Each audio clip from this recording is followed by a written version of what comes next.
Esperanto.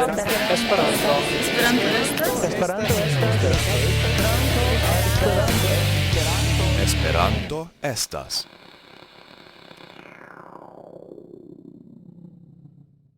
La ideo de internacia lingvo estas tre malnova.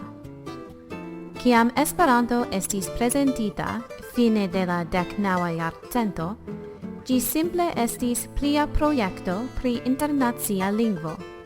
Sed jam post kelkaj jaroj de ĝia evoluo, estis klare ke tiu ĉi lingvo iĝos multe pli ol nur lingva projekto. Hodiaŭ estas fakto, por ĉiuj kiuj uzas Esperanton aktive, ke la lingvo pruviĝis kiel aparte taŭga lingvo por internacia komunikado. Ĝi estas pli facila, ĝi estas pli neŭtrala, ĝi estas pli justa ol la naciaj lingvoj, kaj ĝi estas multe pli sukcesa ol ĉiuj aliaj planlingvoj. Esperanto povas solvi difinitan parton de la tiel nomata lingva problemo. Ĝi povas pli faciligi la internacian komunikadon en spirito de egaleco. Pro tiuj avantaĝoj, povas esti ke iam, pli aŭ malpli frue, Esperanto iĝos la oficiala internacia lingvo de la mondo kaj ĉies dua lingvo, aldone al la gepatra lingvo.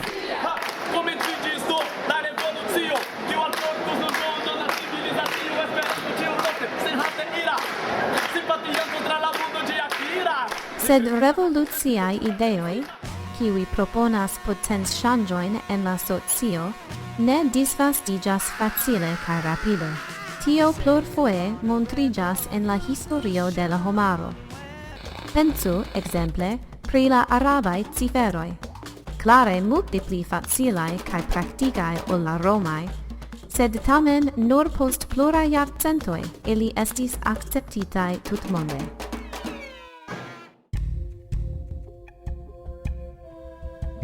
Se oni klasas Esperanton kiel unu el la utopioj, oni agas kvazaŭ oni konus la venontan evoluon de la homaro.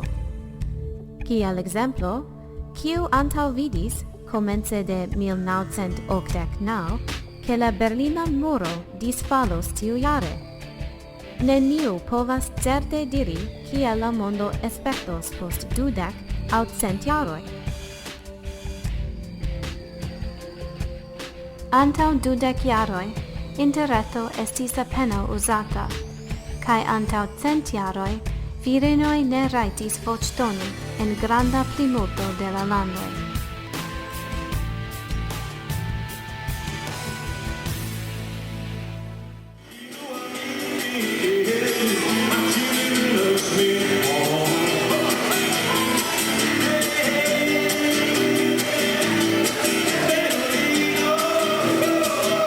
Esperanto estas kvazaŭ filozofio.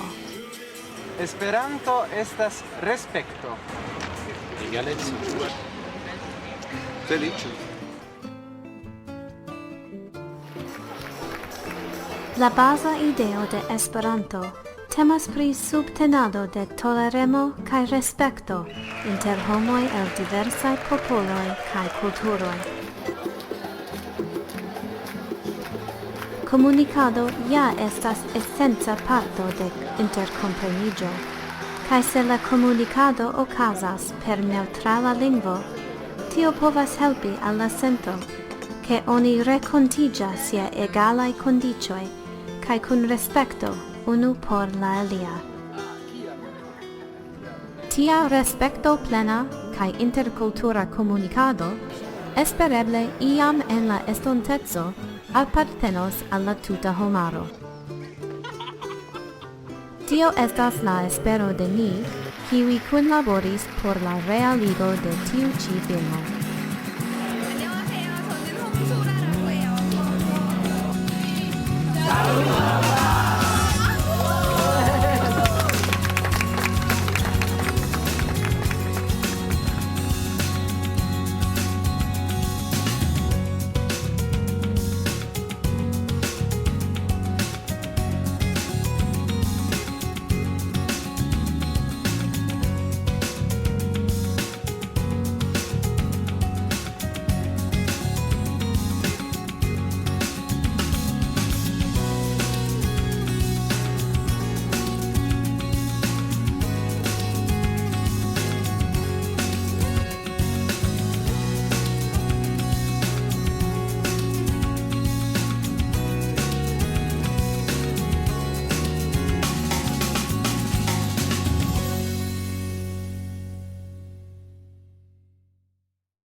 Santo evolu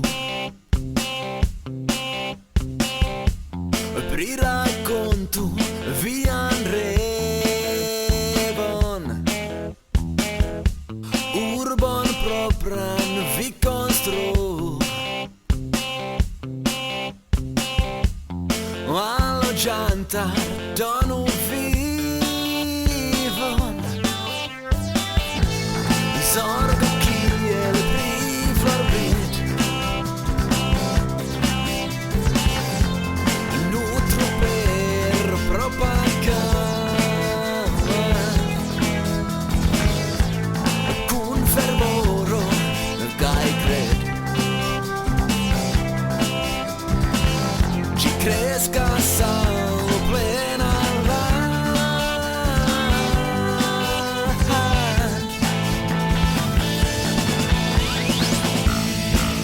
personas yo no en ideal estoy que un giorno fallero a popolo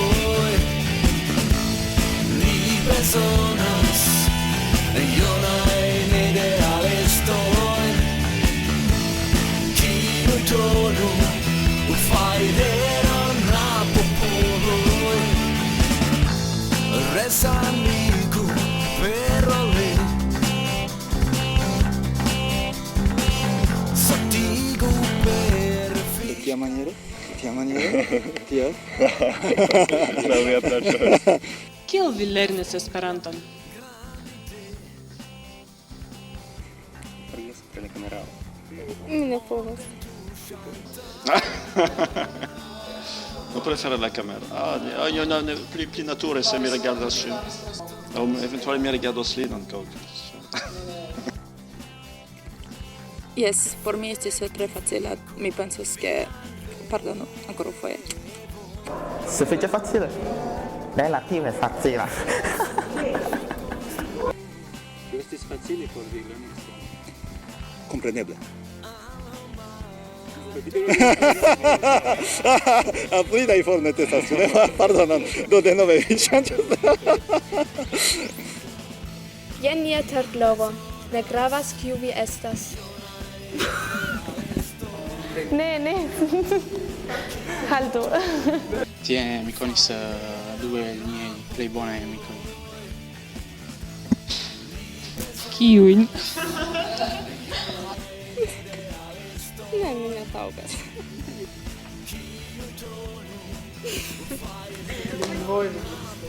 Kial mi lernis Esperanton? Do estas iom komplika historio, ĉar do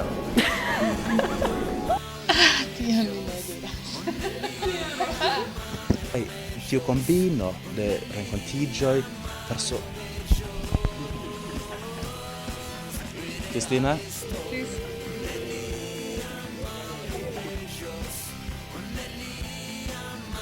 Du, ĉu wiem? Rekte de universitato. Vidu. Rekte de Universitato Ado Mickiewicz in Triplickitte. Dankon.